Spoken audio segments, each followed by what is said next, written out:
for it. Okay. Hi, everybody. Welcome to Bitcoin 101. Yay! Hey, a little. Don't die on me. It's too early. My name is Gordon Hall. For the last 2 years, I've been working in the cryptocurrency space. Most of that time was spent leading the engineering team at BitPay.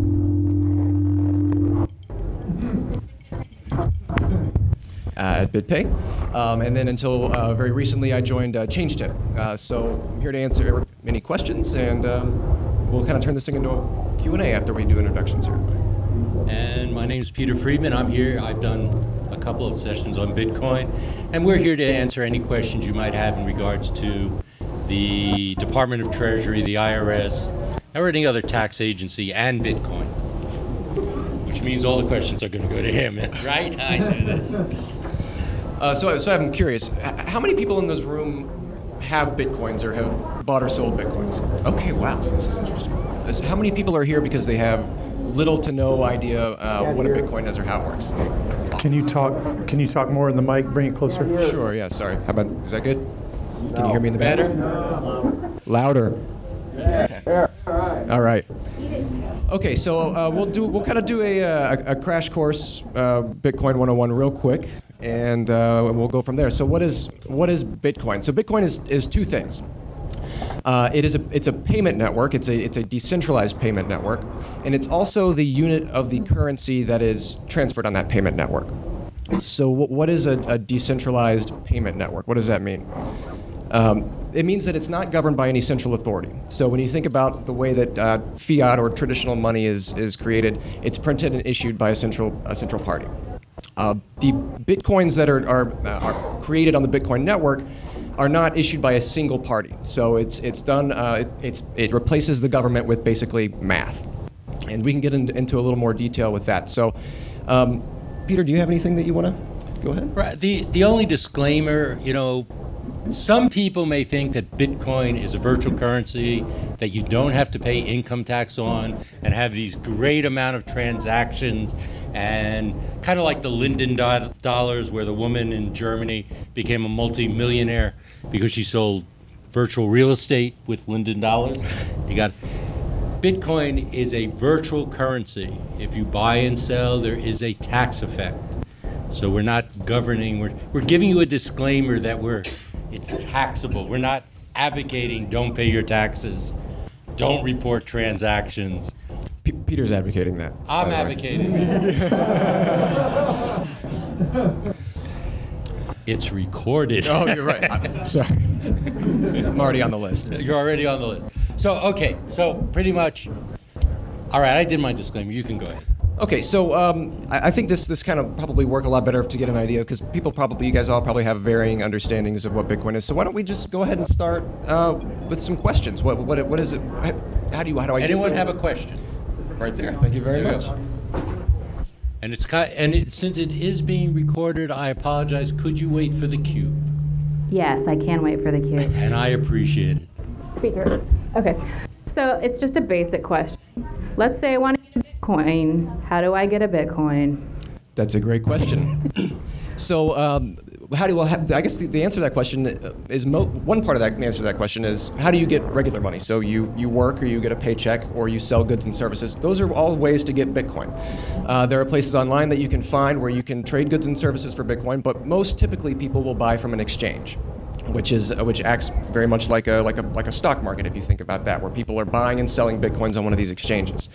One of these exchanges, and Peter will be happy to troll about this one a little bit, had some big issues in Bitcoin's early history, which you're probably familiar with, which was Mt. Gox. But I think we've seen the last of those days for now. But there are a number of websites. I'll be happy to write down a list, or I should have brought some slides. But you can buy on Coinbase is probably the most well-known, or Bitstamp. Those are the most well-known U.S. exchanges. But it's very simple. You would go on, you would add link a bank account or a credit card or debit card, and you just say, I want to buy $200 worth of Bitcoin. And I think right now that would be just shy of one full Bitcoin. It's 229. 229? I looked it up before we came. Wait. You need the box. Go the other way. Can you sell?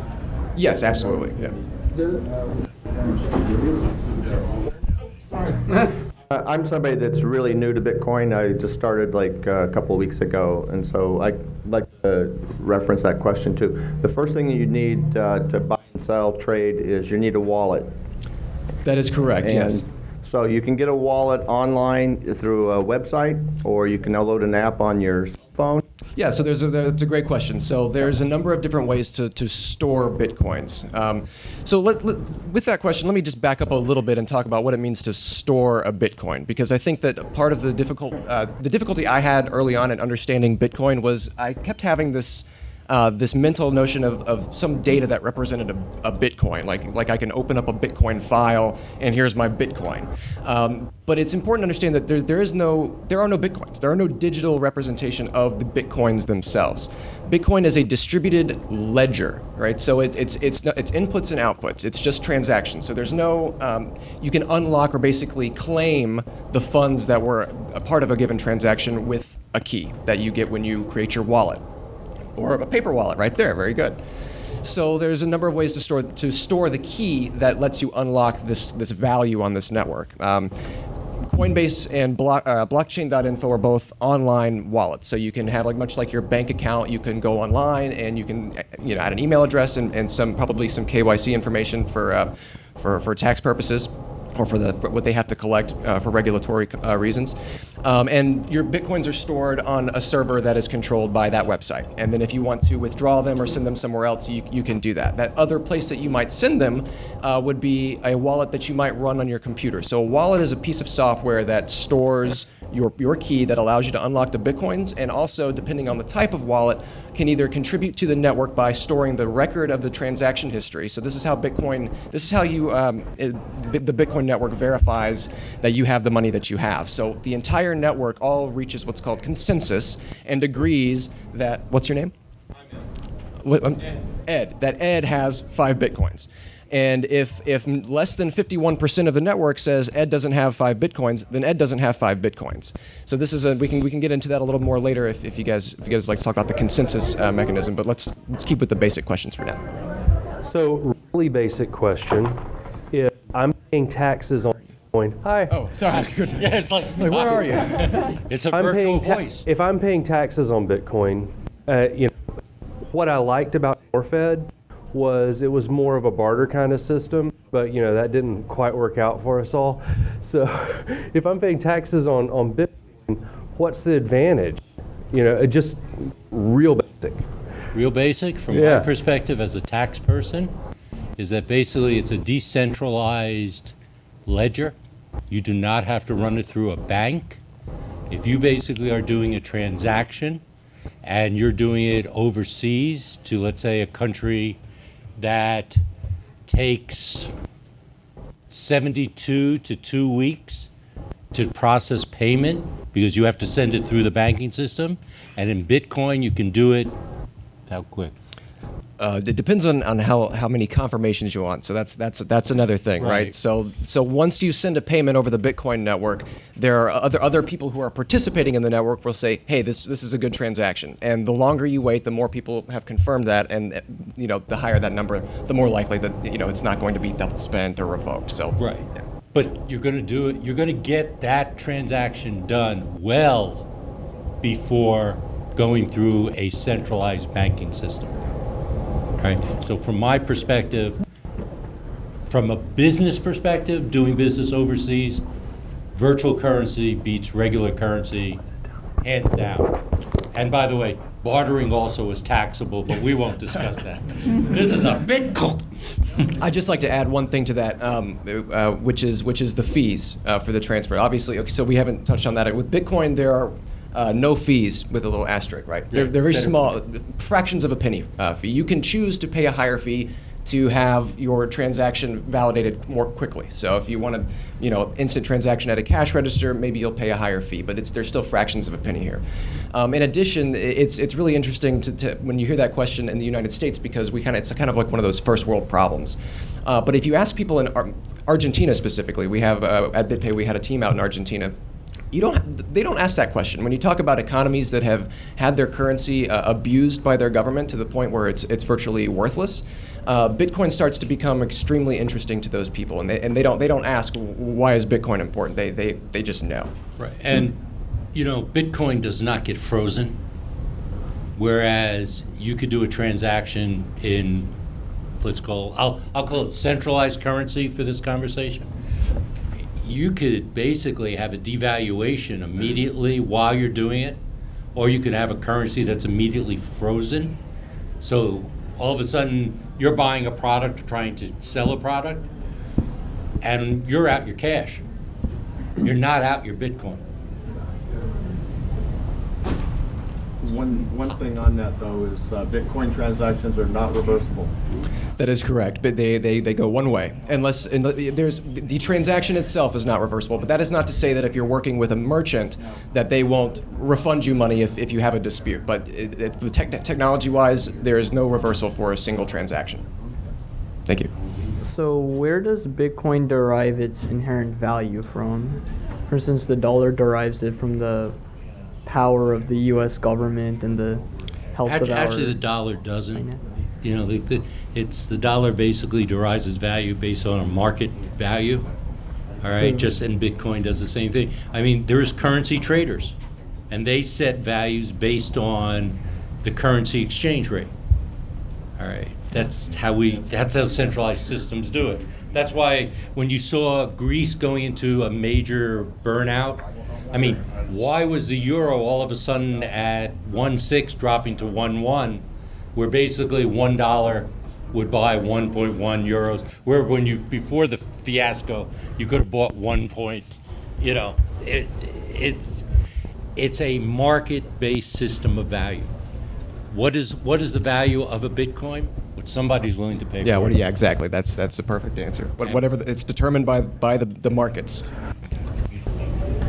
So I think that's a great segue to my question, which is, can you talk a little bit about current fluctuation and Bitcoin and like what you've seen in the last year? Because I'm new to it, but I've heard that there can be a lot of volatility in that.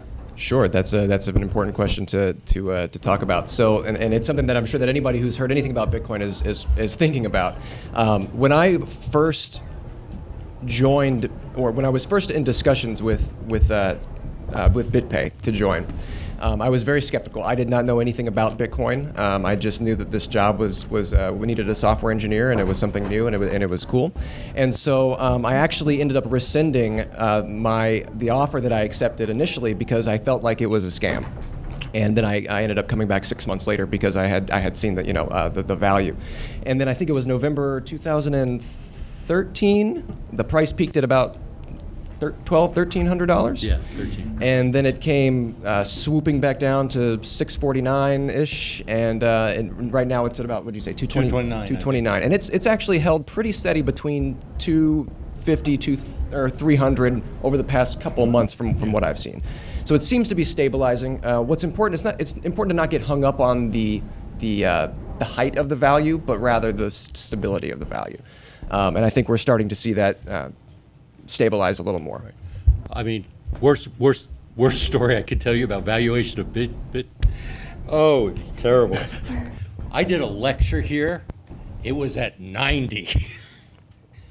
It was at $90, and then less than a year later, it was at 1,300. Now it's at 220. How many Bitcoins did you have when it was at 90? Not enough. Not enough. Not enough. Obviously I'm here. Yeah. Not enough. Who has the box? A documentary recently, and said that at the rate that Bitcoins are being mined, that there won't be any more to be mined for too long. Is that true? And if it is, what's the maximum amount of Bitcoins that will be available in the world? So that's a good question. So the maximum number of Bitcoins, as the protocol defines, will be 21 million Bitcoins. And so that happens over a length of time, and the network automatically adjusts what's called the difficulty of basically how hard it is or how much work has to be put into basically to mint some Bitcoins. What was the documentary? Was it The Rise and Rise of Bitcoin? I'm actually embarrassed to say that I have not watched it yet. I have. Yeah, was it good? It's not bad. Okay. Before too long is sort of a kind of an ambiguous statement for me. I'm not sure without having watched the documentary. But are you asking once that happens, how do miners make money, or how does the transaction work? Or are you asking, am I worried about? Will it affect the currency rate? That's a good question. We hope not. Oh, she doesn't have a... Okay, the question was, based on that there is a finite amount of Bitcoins, will that affect its market value, its rate? And the response is really, we hope not. It really is. Also, one of the issues about mining, there is no question that when it was at 1,300, Bitcoin was very profitable mining. Now, at about 229, because remember, you're going to pay for the electricity, you have a computer set up. I mean, some of the massive miners that I know about, some of them have disconnected because it wasn't they basically, it's economics. I'm going to get this. It's costing me that. I'm making a big $20. Maybe I should waste my time doing something else. Yeah, mining has really kind of become a big player's game, if you will. And just to kind of clarify that we use the term mining. So mining is the process by which Bitcoins are generated and transactions are verified on the Bitcoin network. It uses an algorithm or a type of algorithm that we call proof of work, which means the computer has to prove that it solved some very difficult math problem in order to prove that it has performed some work. And so that's basically how this works. Somebody has. So that actually leads into my question. Okay. I read, as I understand it, everybody on the same algorithm for this to work. And apparently, there's been some discussion that something is running a shortness or computational strength such that after a while we're not going to be able to even close any transactions. The computers aren't powerful enough to take care of that. And change the algorithm universally, so you would end up with two factions and nobody would believe anything. Can you speak to that? Remind me of what else is in that article I read ago? You better summarize this question because he was going in and out. Yes, so if I understand the question correctly, and I was actually hoping that this question wouldn't come so early, but this is the block size debate. Boom, boom, boom. And so what I would encourage you to do is to shift focus from the block size debate specifically and start looking up other ways we can scale Bitcoin. So I think the community has done a really shitty job with making everybody focus on this very specific solution to the problem. Well, we need to raise the block size, which means we need to raise the size of the container of transactions per block. So when 10 transactions happen on the network, they all get put into a block and the miners perform all kinds of crazy moon math and then they get written into history. So basically the question is, as adoption grows and there are more transactions, will the network be able to keep up with only doing a certain amount of transactions confirmed at a time? And I'm not sure, I don't have an opinion on this. I did like Gavin's talking about Moore's Law and how it ultimately won't matter because people will have bigger hard drives and they'll be cheaper and so on and so on. But I think that there are other things. I would encourage you to look up the Lightning Network Protocol, which is another proposal for Bitcoin scalability. But it is a problem. It is something that we are actively trying to solve, the Bitcoin scalability problem. And do I think that the block size is the solution? I'm not sure. The only thing I'm going to bring up in regards to the block size is that I look at it kind of like 1999 with computers, where everybody went into a total fear. Oh my God, we're going to hit the year 2000. All the computers are going to crash. Nuclear missiles are going off because the Department of Defense, they have these old computers. And we're still here. Computers still work. I think that the issue is that it's recognized as an issue. And if it's recognized as an issue, the community itself will find a solution. No, you don't have the box. He has the box. Okay. As I understand it, Bitcoin being finite was created as a way to sort of tie it to like the dollar, for instance, used to be tied to gold. Right. With, as was pointed out earlier, Bitcoin possibly running into its limit, do you believe there's a chance that gold price versus the dollar and Bitcoin price versus the dollar may merge? I'm not sure. Can you throw the box back over there? Give him the box back. Maybe Don't be so could feisty. Can you rephrase the question, perhaps? You got two of us stumped. It seemed to me that the purpose of making Bitcoin finite was to have a backing for a currency, which, again, the dollar used to have when it was backed by gold. Right. Once it reaches that finite limit, which obviously gold we know does have a finite limit, do you believe that in the future that the price of gold and the price of Bitcoin will essentially become the same at some point? Okay. I'm not sure how you would tie the price of Bitcoin to. I don't know how that would connect, but it's absolutely true that it was very deliberate that it was a cap, right? Because if economics are fundamentally based on scarcity, and you have an infinite supply of money, then that money is worth nothing, right? So it was deliberate to create this way of funneling the amount of these Bitcoins into the market at a specific rate, and then ultimately cutting it off. So in that sense, in the sense that it's bound by the same sort of economic rules that of anything that's scarce, yeah, sure. I think that you could draw a parallel to gold. I have trouble doing that, but you didn't want my disclaimer so hot, do you? I mean, gold is not finite. There are still gold reserves being found. They're mining gold out of the ocean now. So, I mean, I still relate to the economic aspect of if I'm going to make a dollar in mining, I'm going to find a way to do it. Right now, it is profitable to mine gold out of the ocean bed. Okay, so they're doing it. If gold drops to a certain price, they're going to stop doing it. So, I understand what you're saying, but your premise sounded like gold is finite. Gold is not finite. We haven't discovered all the reserves of gold anyway. I mean, there are gold mines that have been closed down because they're not economical, that have started to be reopened again because now they are economical. So I don't think I could ever see Bitcoin be tied into a gold value. Okay, well that was based on my understanding that gold was finite, and you just blew my mind. So. Sorry. It's the age thing. Sorry.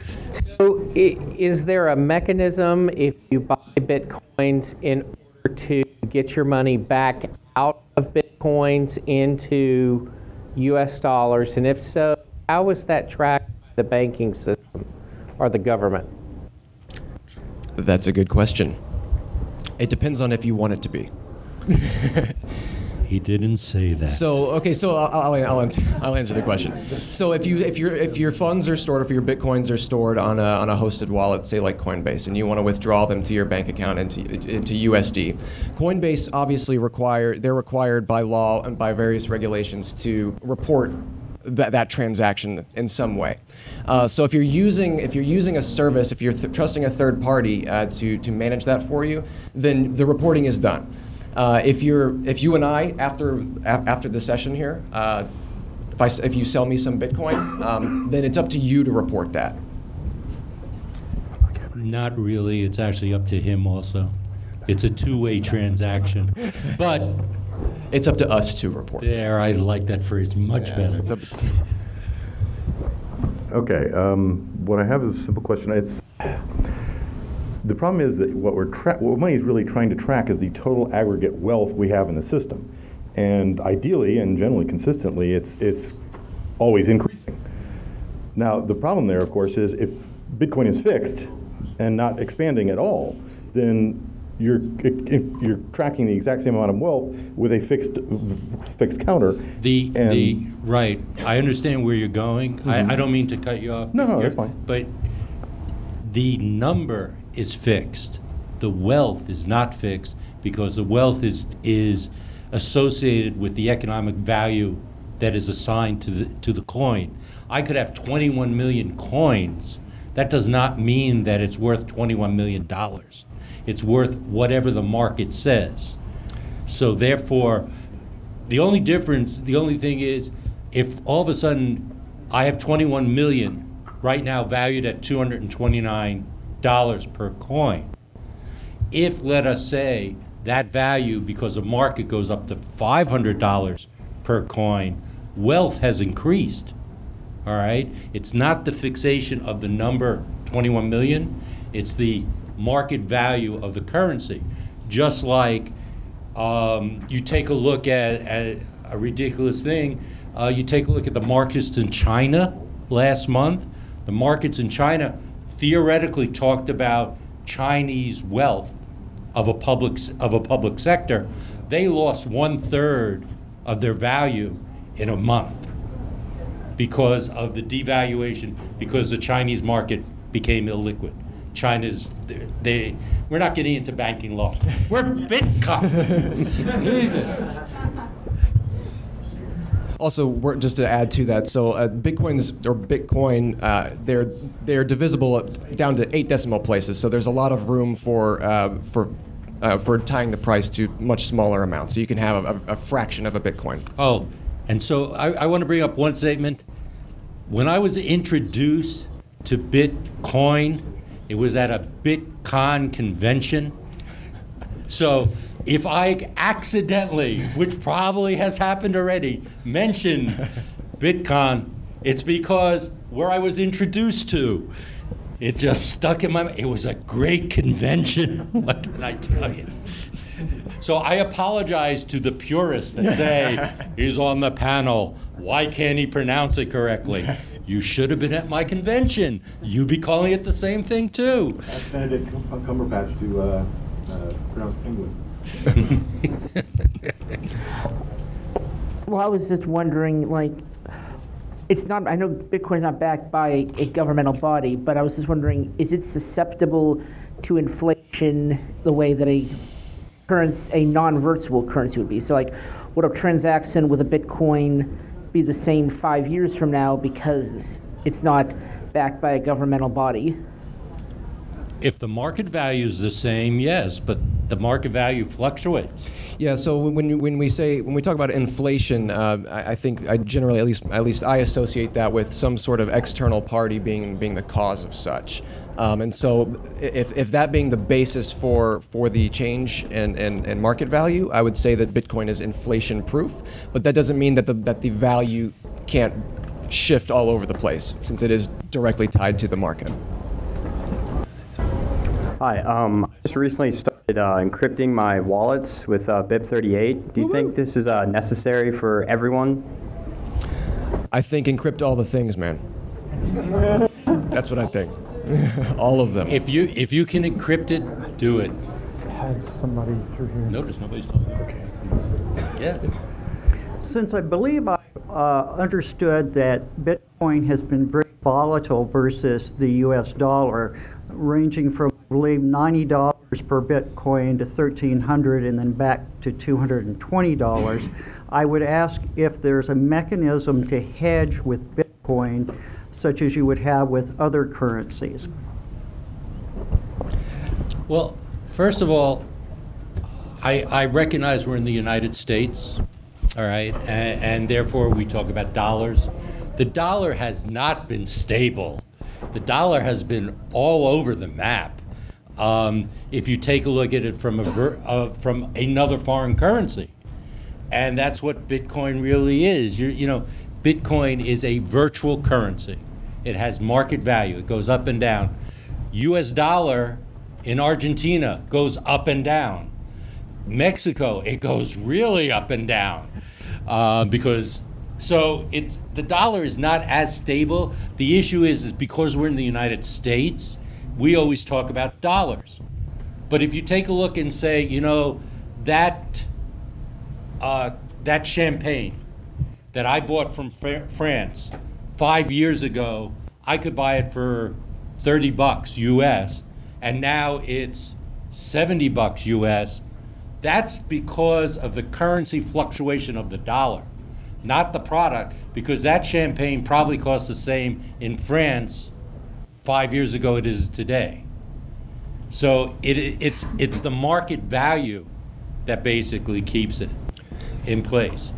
And when you talk about the 1,300, we're getting into the area of there is a belief in some areas that there was manipulation of the price, and he's like, I gotta talk. Well, okay. Well, to answer your question, your original question, very quickly, yes, there are services that will allow you to hedge. I think that one that's relatively new is called Bit Reserve.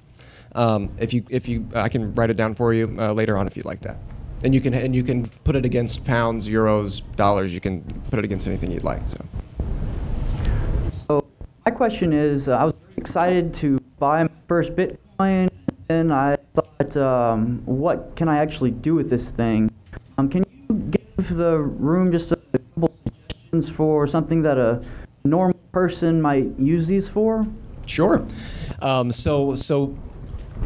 You're gonna be spending your Bitcoins a lot online. There are brick and mortar stores that accept it. They are few and far between right now, and this is part of the adoption problem.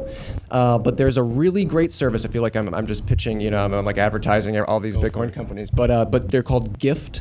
It's spelled with a Y, and you can spend your Bitcoins on virtual gift cards. So for Starbucks or for Amazon or what, they have all kinds of gift cards on there, and then you can go use that in the store or you can use it online. But there's a lot of services, mostly IT services, will accept Bitcoin. I pay for my VPN with Bitcoin. I buy shirts with Bitcoin. There's a site called $6 Shirts. There's all kinds of stuff online. You just gotta find it. You could buy a Tesla with Bitcoin. You can. That is true. Yeah. If you got that many Bitcoins. Well, a little bit picky on that part. With the taxation of it, say you were receiving Bitcoins, what would you then pay the government taxes if you had on the Bitcoins? I'm receiving Bitcoins for what? From, like, say you traded them for money or traded them for a service or something. Okay, if you were buying a service, right? So you're that's not. It's treated like a foreign currency. In other words, when you bought your Bitcoin, you bought it at a certain value. When you used your Bitcoin, or using the terrible term, sold it to get a product, okay, there's a value difference. And that could either be a profit or a loss. If you bought it for $1,300 and you sold it and you bought something for $200, you have $1,000 loss on Bitcoin because it's almost like stock. Your cost basis in Bitcoin, that Bitcoin, was $1,300. When you finally utilized it, it was for $200. Depending on what you utilized it for, that could be $1,000 loss. It's not always a profit. Yeah, no, but what I'm talking about is if you're receiving Bitcoin as income, and so you're paying taxes on it. Right. What would you give the government? So that's a good question. I think I can field that one. So at BitPay, a lot of us accepted a portion, or there were even some that took all of their salary in Bitcoin. And so it was the Bitcoin we received was net our deductions. So it was just like your regular paycheck. The Bitcoin we would receive, it was basically the taxes were paid by the employer, or they were deducted by the employer rather. So so go ahead. I'm sorry. Yeah, but you had your taxes withheld. That's correct. Right. Yeah. If you basically are a proprietor, typical person, your profit, depending first on the federal government, you have, I would say, 30%, and the 30% includes Social Security tax, which, if you're an employee, you get paid. The employer pays another half. U.S. government, by the way, does not accept Bitcoins as payment.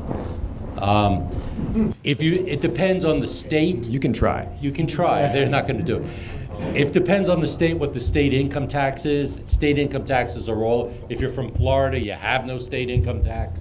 If you're from New York City, you have 13%. So, I mean, I would say figure out your profit and then probably put about 30-40%. All All right, there is something you should know. If you basically keep your Bitcoins overseas and it's in excess of a value of $10,000, there's something called a foreign bank accounting report, and it has been determined that Bitcoins qualify. So if you keep your money overseas and it's over $10,000, you're required to report it to the IRS, not pay taxes on it. If you don't report it and they find out about it, it's 50% penalty. So, But you have to pay in cash. which you have to pay in some currency that the U.S. government recognizes, including credit cards.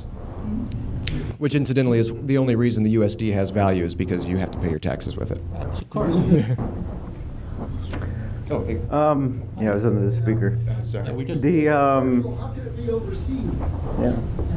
It's still stored on a server somewhere, right? There is a server there somewhere, and it is where the server farm is. Well, that's interesting, though, too, because if there aren't any real, I mean, there's no physical Bitcoins. I mean, you could have, if I back up my private key to a server, I'm sorry, yeah, just let me, if I back up my private key to a server that's in Norway, does that mean, is that seen as where my Bitcoins are being stored? Because I could have my private key backed up in Norway, I could have it in Sweden, I could have it in my house as well. What constitutes the location of the Bitcoin? If you're using a third party.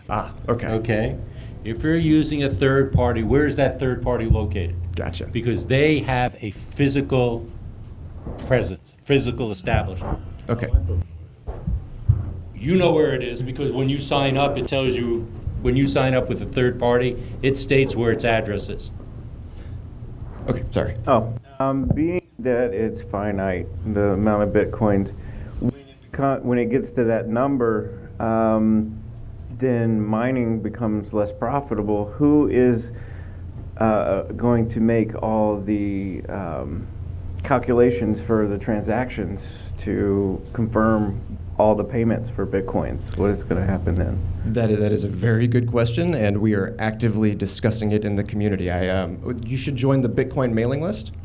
It's not something that I'm too terribly familiar with, or at least I haven't heard anything compelling to that argument. But I think that we've got the date out at. I'm not going to say it because I will misquote it. But we have many moons until that time comes. Yeah. 2140. 2140. Thank you. Yeah. I don't think I'll be around.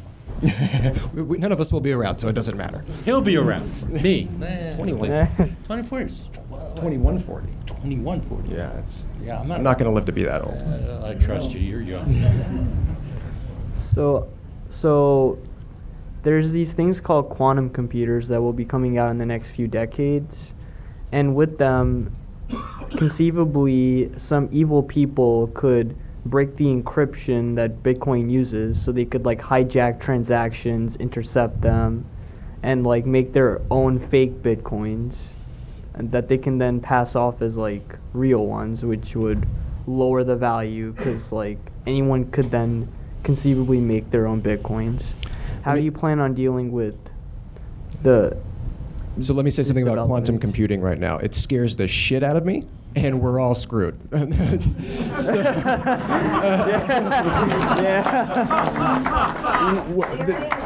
There is quantum safe encryption.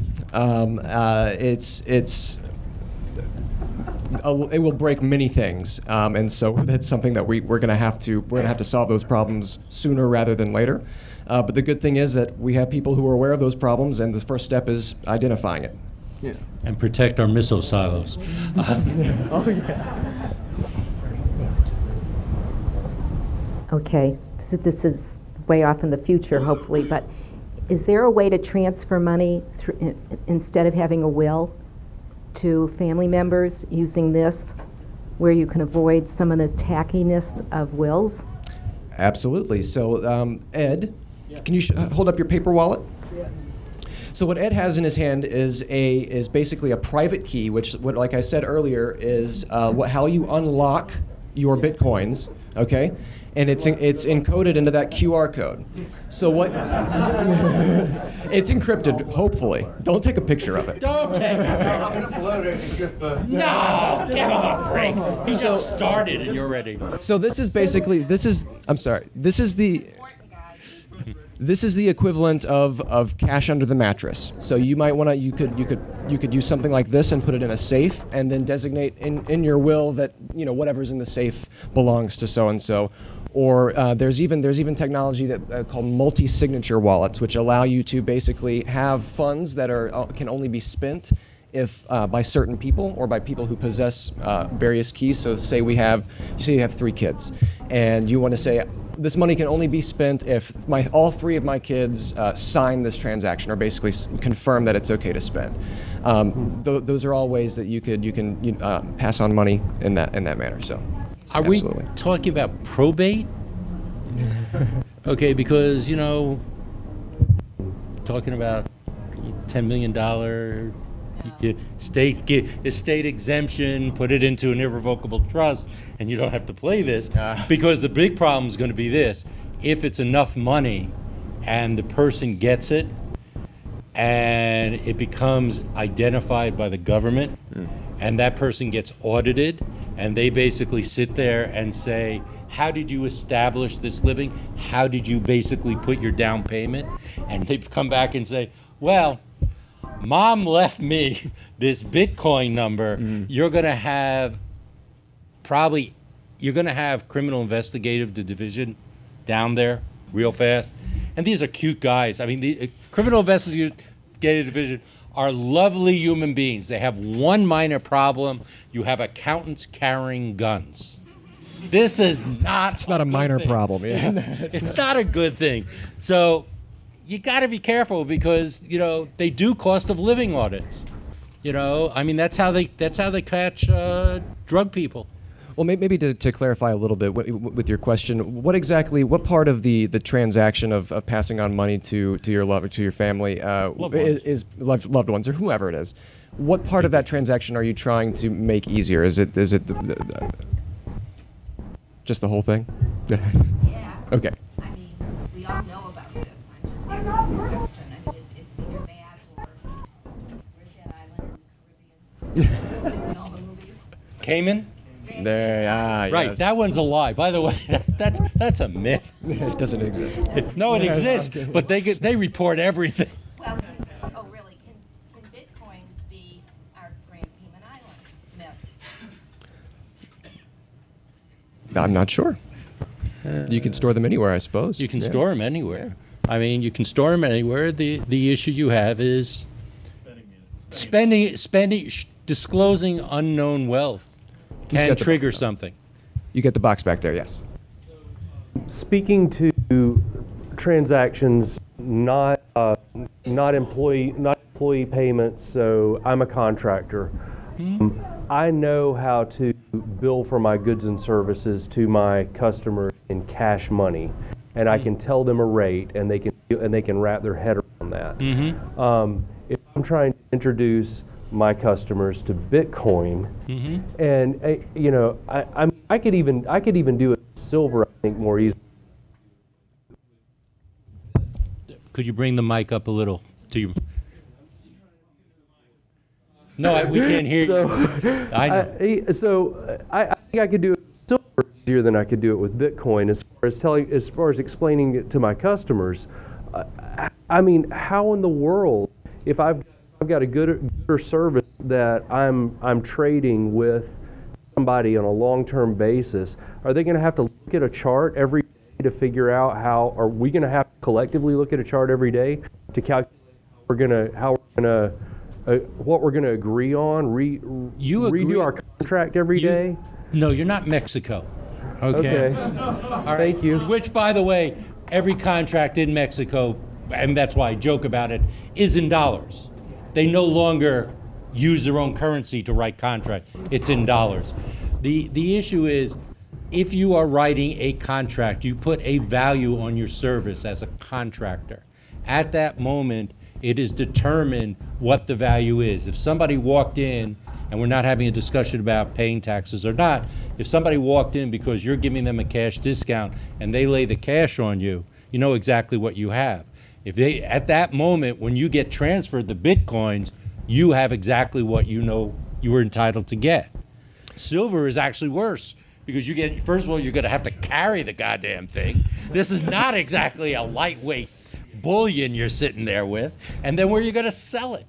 So, in your question, I think you were mainly trying to figure out how do you calculate the exchange rate if it's constantly changing? How do you bill your customers for that appropriately? Like you have to agree on a specific rate each time you come up with a contract? Yeah, my customers, I've got people I've worked with for 3 years. I've got a rate that I bill them, and so at that, the cash is really simple. And to the question, I think the silver, and that's just because I'm used to talking in the terms of silver. For me, I think I can explain it, but this Bitcoin mess, you guys are talking 200 to 1,300 to 300. And I know what you say, but God, But when you, let's see. So one thing. Connection. So here I'm gonna promote another company again.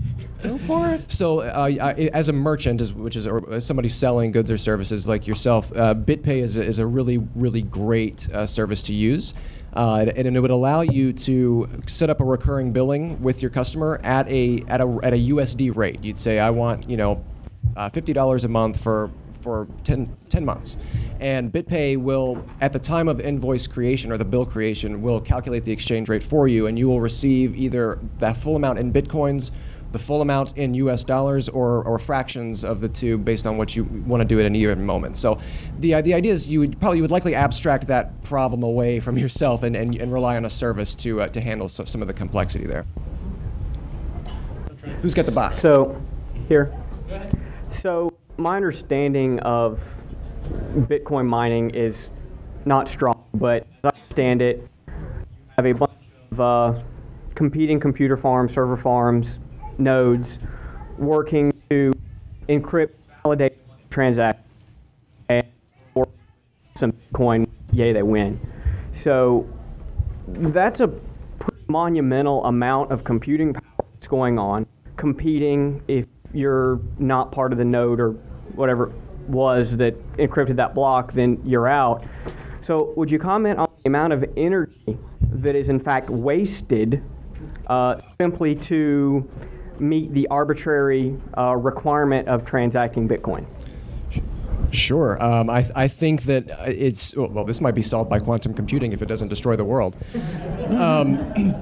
The waste is problematic, and I say that as someone who I would say I'm very environmentally conscious, but as far as the amount of computing power and the fact that the difficulty continuously increases is something that we need to consider, and it is a problem that we need to solve, and I don't know or have a solution to that yet, but it is important to have that in mind for sure. Thanks for bringing that up. You got the box. Yes, I did hear earlier that you could do some transactions to foreign countries or certain foreign countries with greater speed because of Bitcoin. However, I'm also hearing learning curve issues, indeterminate, perhaps knowable risk issues, and I'm really having some trouble figuring out why I might really want to use this. Can you give me some good reasons? Why to use Bitcoin? Do you want to give a few first? Besides the computer-esque novelty of it all. Yeah, sure. No, you can go first. This should be interesting. Okay. So we touched on this a little bit earlier, and that is the lack of transaction fees or the lack of transaction fees that are more than a fraction of a penny. So in a ideal world, if a big or a business can save on transaction fees, then they would hopefully pass those savings on to you. So there is that. There's all the benefits we described earlier, where it's susceptible to inflation from a third party. The transactions are instant. They may not be confirmed instantly, but the transaction is broadcast instantly. So depending upon the merchant, how many confirmations they want, it might be, I don't know if it's much quicker than a debit card. It's hard to argue against that point. Other benefits of using virtual currency versus a centralized currency? Yes. Inflation. Well, inflation. I would say one of the biggest ones is that the virtual currency is set at a market rate by people that use it, whereas a centralized currency is artificially set by a central government. There's another really. I'm sorry. Go ahead. Well, no, he's huffing on. It's a market thing. You can, No, let me put it to you simply, okay? I've been dealing a lot in the country called Malaysia. Okay. They have their currency is based on petrol, oil and gas. When oil was sold at $100, the exchange rate was 2 to 1. $1 US, $2 their currency. Oil and gas fell apart. In the US, that currency is now traded at 4.4 to 1. In Malaysia, the government has stated if you do it, you're basically a criminal and we will put you to jail. And in the Constitution, it is at 3.8 to 1. 3.8 to 1. So the government has artificially created an exchange rate. China has done the same thing. The UK has done it a couple of times. Countries set an exchange rate to basically preserve their inherent economy. That's what they're required to do. Well, governments don't act out of the interest of people. Okay. I'm being facetious. You see, this is the difference. How many anarchists do we have in the room here? How many years ago? Yes, all right. This is fair. This one's not an anarchist, though. You know, I'm sorry. Where were you when I was marching when I was 16? You know. That was you. That was you throwing the Starbucks windows. How many libertarians are there in the Hell yeah! Woo! Are those right? Are those right libertarians or left libertarians? There's a difference. Liberals and libertarians are like night and day. Oh God. Okay. We don't have to get into political theory. A libertarian. Libertarian believes that governments are essential, even though there are things that not absolutely must be done by government, but are still probably better done by government. Not a lot of things, and our current society, anywhere in the world, is vastly overgoverned, but there's some things that governments should do. So I think that's actually I believe governments are generally pretty much always evil, and you should avoid them. Or destroy them. So that's kind of more the libertarian party. So actually the term, and we don't have to get too far deep into anarchism right now. Bitcoin. But the term libertarian itself was actually created when the word anarchist was outlawed in France. So they are synonymous with one another. So libertarian party is I'll say that you guys stole the word from us. But that's what's more of a. Oh, okay. Yeah. I think governments are. Okay, who has the box? Who has Who's got the box? Yeah, we need to move on let's here. go. Sorry.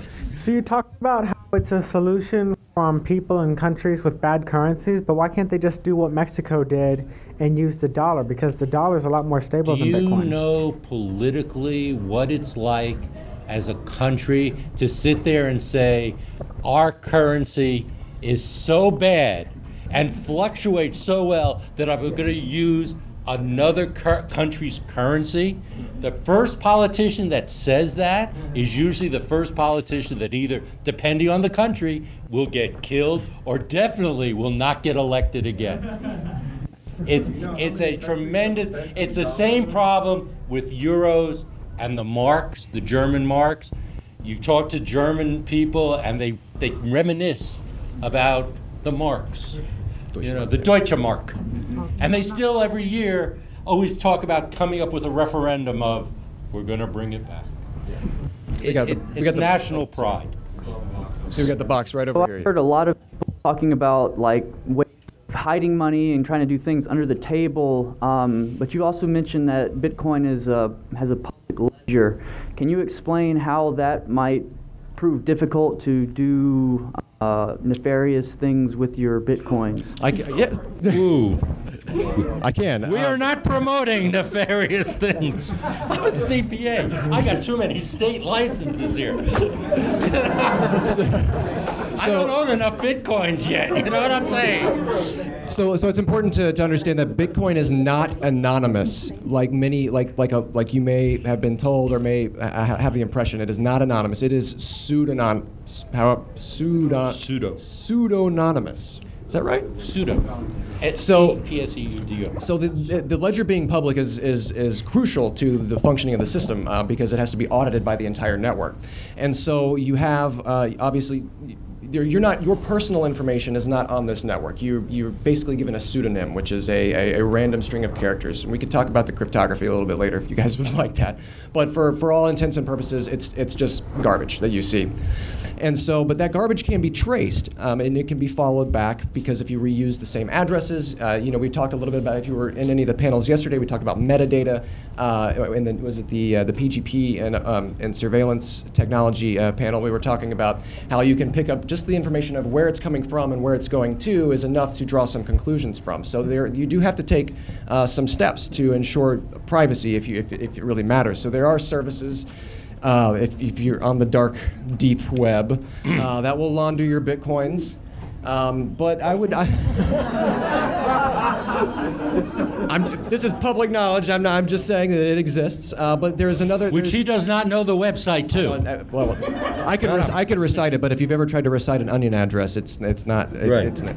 So one thing that I would recommend is if you use blockchain.info, they have the web wallet. They have something called CoinJoin, which is basically the less nefarious version of this, which will actually basically mix your transaction in a pool of other transactions and then issue that essentially. And so that's one way to ensure privacy in a legal way.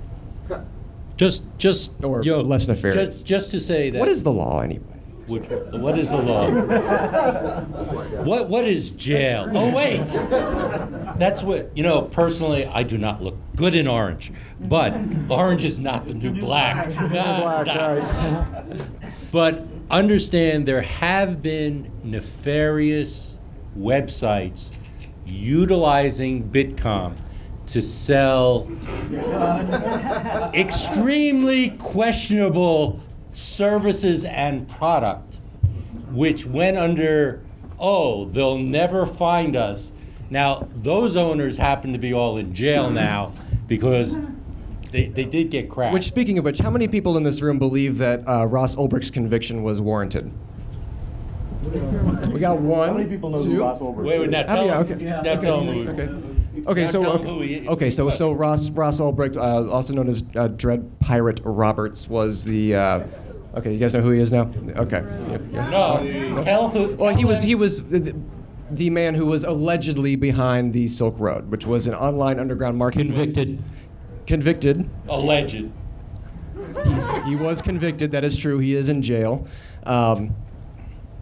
But he was allegedly, he's convicted. He was convicted for running the Silk Road, which is an online underground marketplace that used Bitcoin to allow people to trade all sorts of things, but specifically drugs. There were drugs, weapons, murder for hire, unsubstantiated murder for hire.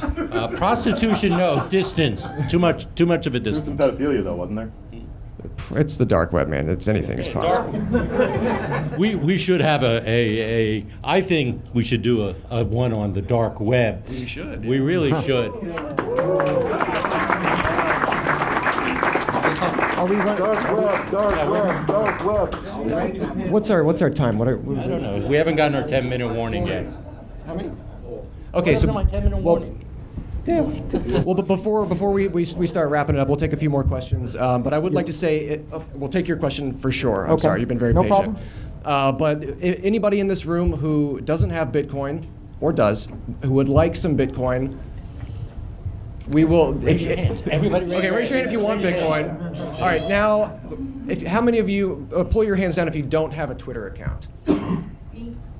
Okay, so go open one now. Okay, so if you don't have a Twitter account and you want Bitcoin, come and see me after the panel, and we'll make it happen. If you do have a Twitter account, if you mention @ChangeTip and use the hashtag DragonCon2015, you will get a link. ChangeTip bot will tweet back at you, and you'll be able to go redeem that and withdraw it, and that'll be maybe some of your first Bitcoins.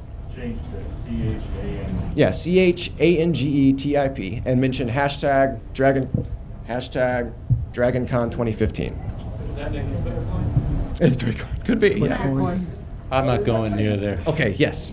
So 10 Bitcoins makes 1 Bitcon, is that right?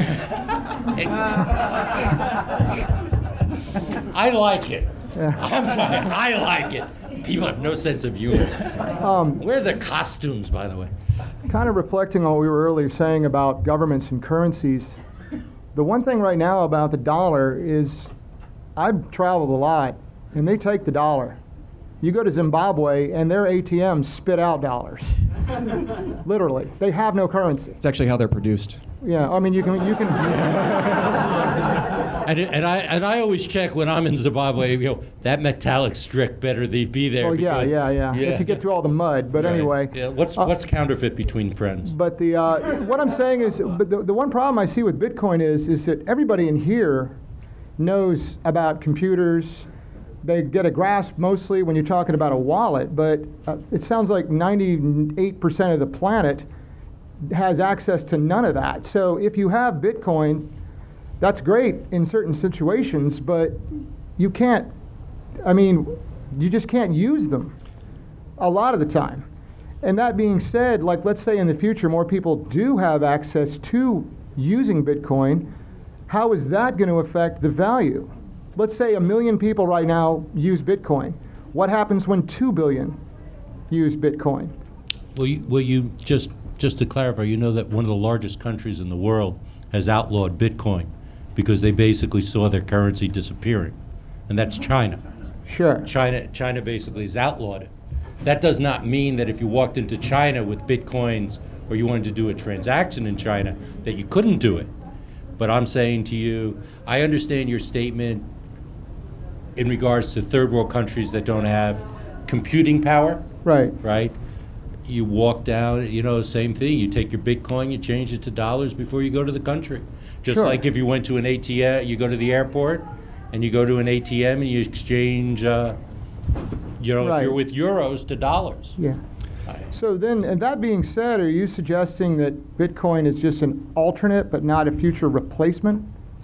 So it was something that I think is really interesting about Bitcoin is that I think, based on the experience I've had in the industry and some of the banks that have been interested in Bitcoin. Sorry, I said banks. You did say banks.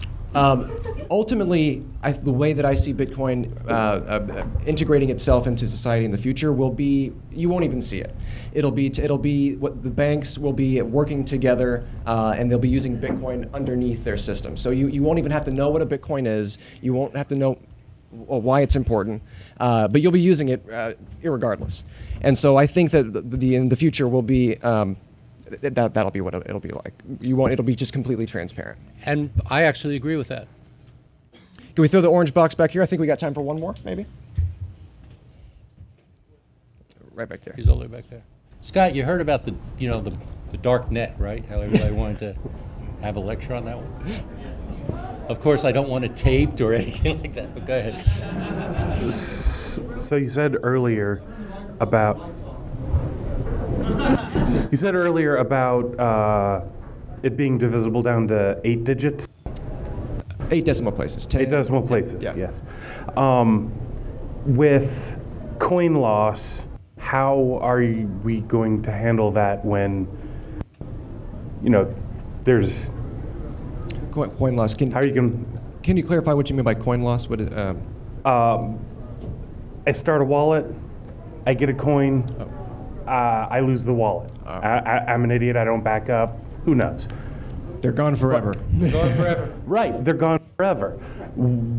What happens when there's so little left that we don't have enough decimal places to I don't be feasible? Yeah, I'm not sure. I think that I'm talking like 100 years. Oh. Or however long it takes. Yes. I don't know how many Bitcoins there actually are. I think that the way that the protocol is defined now leaves leaves room for that to be things. You would have to lose an insane amount of coins for that to really have a negative effect. Allow for more decimal points to be added later? I don't believe it is currently. It's a discussion. It is a discussion, though. It is it has been. It has been. It has been brought up. I think also what's been brought up is that if a Bitcoin hasn't been circulated within 2 to 3 years, that basically they're going to recycle it. Who's going to recycle it? Supposedly it's the exchange. If Okay. If it's sitting on a third party. If it's sitting Okay. with a third party exchange, they'll recycle it. They won't keep it, they'll just recycle it, but that's a whole different issue. So you'll print it out in a box, put it in a safe deposit, that would happen, so if you left it for your heirs, that kind of thing would still occur? No, that in the concept that we were talking about earlier with the paper wallet, that's not with a third party. I mean, you've got the key on a piece of paper, and perhaps it's encrypted, should be encrypted with a password, and that's yours. It's like having cash in your hand. Right. That's not a third party held. All right. Are we? Yeah, I think we're done. Wrap it up. Okay, we're done. Thank you.